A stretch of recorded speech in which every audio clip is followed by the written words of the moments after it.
मैं ये समझना चाहता हूं, ना तो हमारा राज्यसभा में एमपी, ना हमारा लोकसभा में एमपी। ये बिल जहां पेश हुआ वहां हमारा सदस्य नहीं है।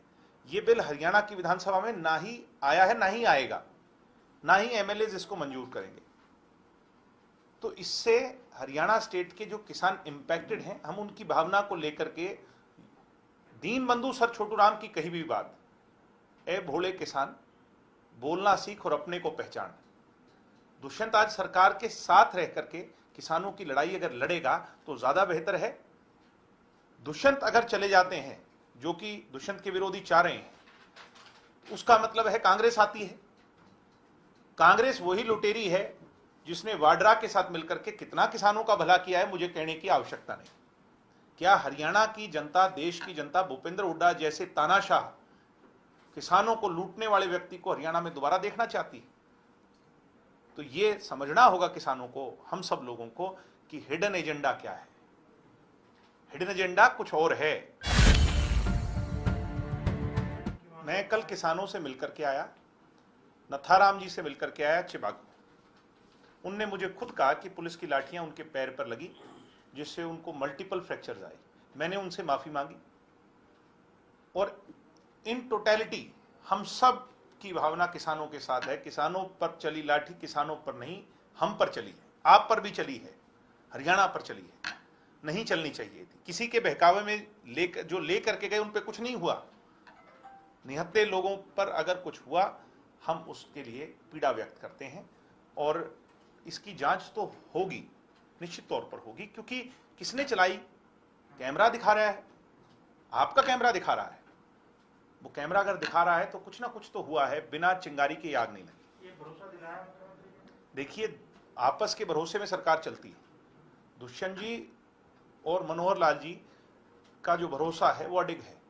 निश्चित तौर पर दोनों के भरोसे से दोनों ने किसानों को भी भरोसा दिलाया है। उन्होंने जो इस्तीफा दिया वो इस मार्फत दिया कि वो केंद्रीय सरकार में वजीर थी, और वहां पर क्योंकि ये प्रस्तुत किया गया और वोटिंग की बात आई, तो पंजाब में इसके लिए आवाज उठी। अब पंजाब के किसानों की मांग और हरियाणा के किसानों की मांग में कोई अंतर नहीं है। मैं इतना ही कहूंगा कि ये उनका अपना विवेक है, ये उनका अपना फैसला है, उनकी पार्टी का फैसला है। जननायक जनता पार्टी की जहां तक बात है, हम बड़ी स्पष्टता से कह रहे हैं कि एमएसपी के मुद्दे पर आज, क्योंकि प्रधानमंत्री मोदी जी ने अभी देश को संबोधित किया और इतनी स्पष्टता से कहा कि उसके साथ कोई छेड़खानी नहीं की जाएगी, मंडियों के साथ छेड़खानी नहीं की जाएगी, आड़तियों के साथ कोई छेड़खानी नहीं की जाएगी, उनकी आड़त के साथ, तो फिर कोई संकोच बच ही नहीं जाता। ये क्लियरिटी आ चुकी है।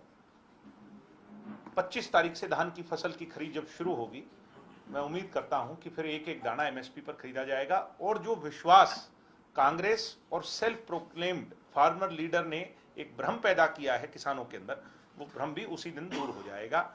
चौधरी देवीलाल जी का जन्मदिवस 25 को, 25 से किसानों को जो पीड़ा हुई, चाहे वो किसी के बहकाए बुलाए वहां गए, पुलिस की लाठी अगर किसी किसान पर चली तो किसान पर नहीं, हमारे पर चली। और इसी सोच को लेकर के आज पार्टी की जो भावना थी, लोगों की जन भावना थी, किसानों की भावना थी, उसको लेकर के दुष्यंत जी आज सभी मुद्दों पर मुख्यमंत्री जी से चर्चा कर करके आए हैं। निश्चित तौर पर जिन बातों को लेकर के दोनों के बीच में चर्चा हुई है, उस पर जरूर कोई ना कोई फैसला हो। ये एमएसपी भी विषय आज की बात, एमएसपी विषय क्योंकि केंद्र का है, दोनों इस बात के पक्षधर हैं। मुख्यमंत्री जी मनोहर लाल जी और दुष्यंत जी उप मुख्यमंत्री जी दोनों इस बात के पक्षधर हैं कि एमएसपी किसानों को मिले। वो भी कह चुके हैं, दोनों कह चुके हैं। आज देश के प्रधानमंत्री ने कहा, कल कृषि मंत्री ने भी कहा। अब इससे ज्यादा तो कोई अथॉरिटेटिव है ही नहीं। तो मेरे हिसाब से हमें विश्वास करना चाहिए। जब देश हर बात पर देश के प्रधानमंत्री का विश्वास करता आया है, तो आज इतनी बड़ी बात उन्होंने कुछ सोच समझ करके कही, तो हमें उन पर विश्वास